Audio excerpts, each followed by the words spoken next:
Hey everybody, Vanisher01 here. I was going to bring you some Naval Strike gameplay, however, the rubber banding, as you can see, is quite bad.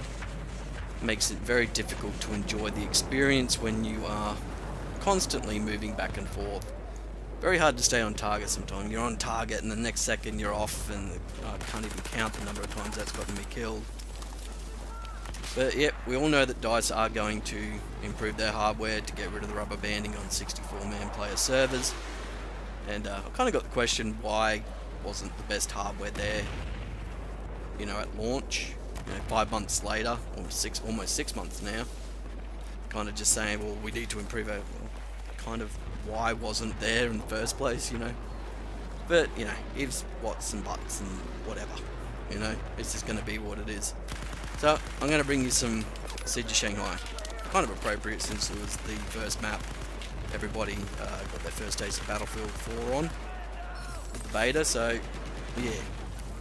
I'll talk a bit about Naval Strike, what I think about the maps and new weapons. Some are good, some are just, why did they even bother? But yeah, let's get into it. So, favourite Naval Strike map would have to be Naval Strike. I love it. I think it is probably one of the best maps for Battlefield 4 at the moment. It reminds me a lot of Goldman. The AB flag at Goldman, you got the infantry combat. You know, you get tanks and that there sometimes, and choppers and that. But it's very close quarters infantry combat, ABC area.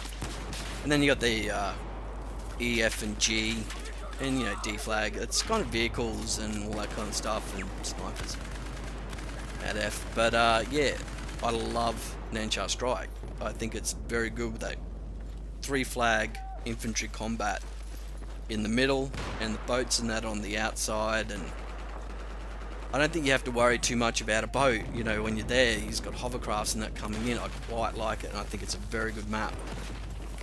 And I get on to Wavebreaker. I quite like it.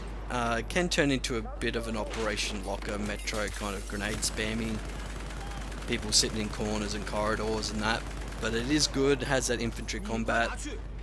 If you bring a boat inside, you're kind of screwed. They can be a little dangerous when they're in there, but there's a team of engineers, you know, even a squad of engineers.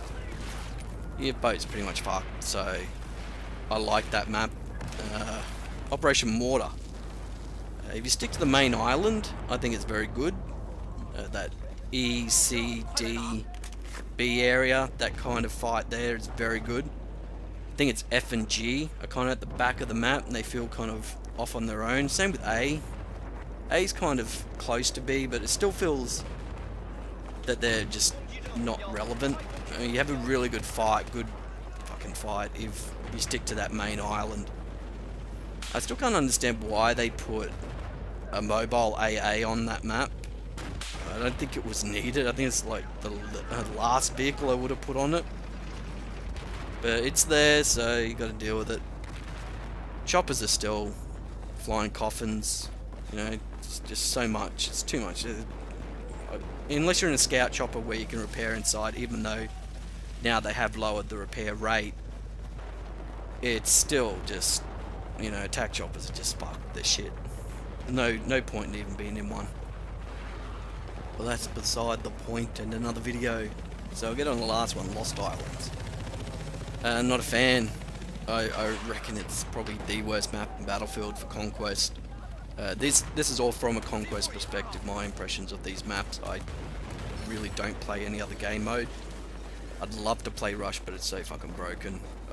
I've got to try it out, see what it's like on Naval Strike, but from what my experience has been with Battlefield 4 and Rush, I don't think I'd enjoy it either way. But yeah, getting to the map, it's just, there's too many little skirmishes. There's no, I mean, D flag gives you kind of a firefight situation. Got that hill area where all the snipers congregate. That's kind of what the Lost Islands is all about. It's about snipers sitting on little islands and little skirmishes, and it just doesn't feel like there's any major engagement. Not like the other maps where it's kind of, you're always in proximity of other players. Like, you're just shooting from little island to little island. Yeah, it's not that great a map, and I really don't enjoy playing on it at all. I think it's probably, as I said, one of the worst maps in Battlefield 4, apart from Locker and Metro. But yeah, everybody's got to kind of think that at some point this map just sucks, you know. Yeah, so Lost Island's kind of a big letdown for me. I don't enjoy playing on that map at all. But overall, 3 out of 4 is not bad. The other 3 maps I quite like. Naval Strike is probably my favourite. I think it's just brilliant. Well designed, great infantry combat, great close fighting, dirt grenade right there.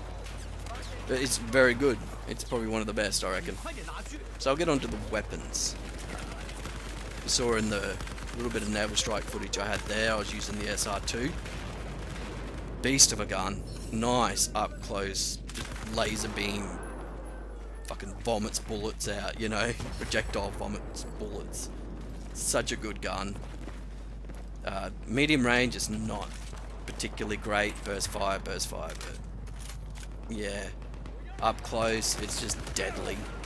You easily take 2 guys up close before you have to reload. Very easily. So I recommend getting that if you haven't already unlocked it. Very easy to get. You just got to remember too, I think that's the one with the choppers where you have to destroy 10 choppers with rockets. If an enemy bails a chopper, which a lot of people do, and that chopper's sitting on the ground, it's still counted as enemy vehicle. For I don't know exactly how long for, but it is still counted. So destroy it, you'll get the vehicle destroy on it, and that does count. It's not like you have to shoot the choppers out of the air. So just remember that if you're going for that particular gun. I'll get onto the AWS. Quite like the AWS. It's like a assault rifle and an LMG had a baby, and this is like the magnificent creation that was presented to the world. It's just a great gun all around.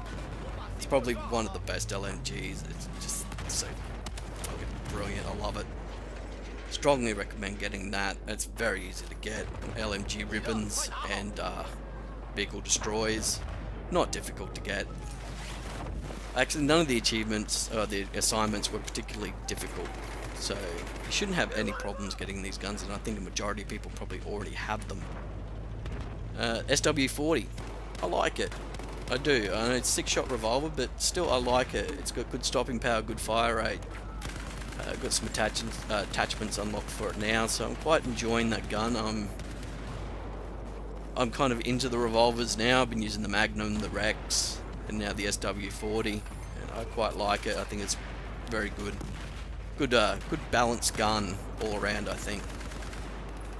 What else we got? We got the 3GL. Yeah, fuck that thing, man.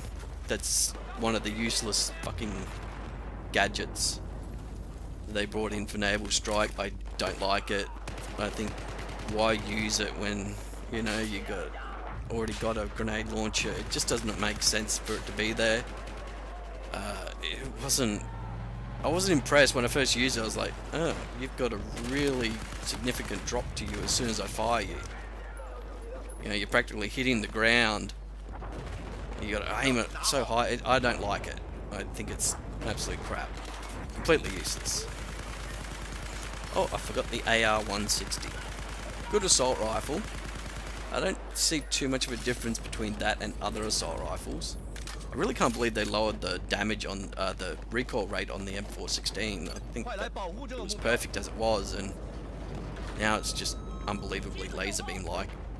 But getting back to the AR-160, you get a few attachments for it, and I do believe I just locked my mate out of the elevator and he got killed. I'm so sorry about that. We kind of blamed it on the blue guy, but I think it was my fault. So I'm sorry about that, mate. But yeah, AR-160, sorry, I shouldn't be laughing over that, but it was just funny at the time.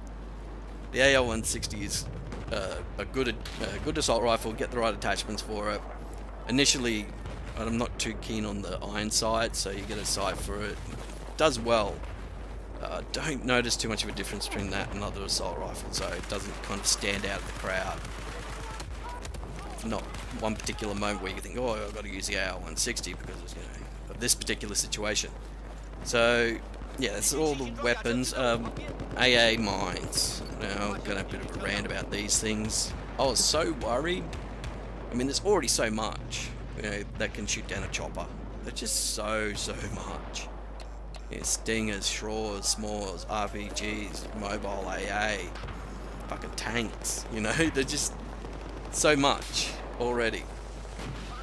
And, then they bring in this other thing, and I was like, oh shit, this is gonna suck. But as far as I could see, there's really no threat. I mean, you get one off, you get a mobility hit. The guy's gonna pop his flares before the other one fires, or his ECM, if he's competent, I don't see a point to it. I really don't. I think it was another useless gadget like the 3GL. I don't see why it's in the game. I used it for 2 days, putting it down, and it just didn't get me anything except mobility hits. And I was like, well, what the fuck, what's the point? Maybe if you had 2 guys running it, it might be a little better, but still, I'd rather carry my rocket, my RPG, my small, Shore, whatever. I'd rather carry that, anything but a Stinger, because Stingers are for pussies. We all know that, don't we? They are for fucking pussies who can't aim. No skill. So, AA mines, useless gadget. Some people probably like it. I think it's just useless, like the 3GL. I would have preferred something else. What that something else would have been, I don't know. Okay, I haven't given that much thought, but I kind of feel that anything else would have been better, honestly. So this guy's trying to get his tank out, and he's kind of stuck, and I thought, oh, it's easy. So boom. But yeah, overall, Naval Strike, apart from the rubber banding issues, which they are going to fix, but we don't have an ETA for, and it's kind of 6 months after launch, and people have been saying that gains rubber banding consistently, and Lag Dam was called Lag Dam now because of all the fucking rubber banding that happens on it. It seems to be only that one and Hanoi Resort maybe sometimes, but all the other maps seem to work fine. It's very odd how some maps can handle 64 players and other maps can't. It's just, I just don't get it. And when they bring out Rent a Server, I really hope they have this fixed already. They have these new servers installed and ready to go, because people are going to be paying money for servers. They have to be able to run 64 player games. I couldn't see myself playing anything else but 64 player games now. If you get into a Naval Strike match and there's like 40 to 50 players, it does play okay, but that doesn't last too long. People are just going to join. I mean, you can't stop them from joining. So yeah. And a couple of things with Rent a Server when it does come out, I really hope they pay attention to the ticket count this time around and let you increase it incrementally, not just 100%, 200%, 300%. I hope they let you take it up by maybe 10, even 20%. Yeah, that would be a good option, because you don't want 200% ticket rushes. Maybe 110% tickets or 120, but you don't want 100. You want 100, but you don't want 200%. 200% ticket rush is just fucking stupid. And, if they bring it up incrementally, give people options, with their game modes, how they want to, customize it a bit better. And I really hope they put in the option to disable commander mode. I think that is an absolutely useless piece of technology that they have put into this game, and I would not be surprised if it causes more lag and bullshit in games than they are willing to admit. I think it's wholly unfair if one team has a commander and the other team doesn't, because the team that doesn't is constantly spotted, and the UAVs need either to be taken out. Yeah, I'd like to say taken out, but I know that's not going to happen. But if they could increase the respawn time, the deployment time of the UAVs, that would be good. The EMP UAV, it does its job, but it's not spotting people, so I guess that could probably stay as it is. However, one team having a commander, it's just so unfair. You're constantly spotted. You're just dying left and right because the enemy know exactly where you are, and it's just far too easy. It's dumbed down gaming. This game has been dumbed down so much. It is a real shame they've taken the route of making things far too easy to do without people having to learn how to do it, or acquiring a skill to do this certain action. Working on it, improving. It's just a matter of point and shoot now. It's kind of dumbed down gaming. So if they do release render server and they do have the option to turn off commander mode, I'll be doing that. I honestly believe it was just a useless gimmick they put in. So I'll catch us again next time, and thanks for watching.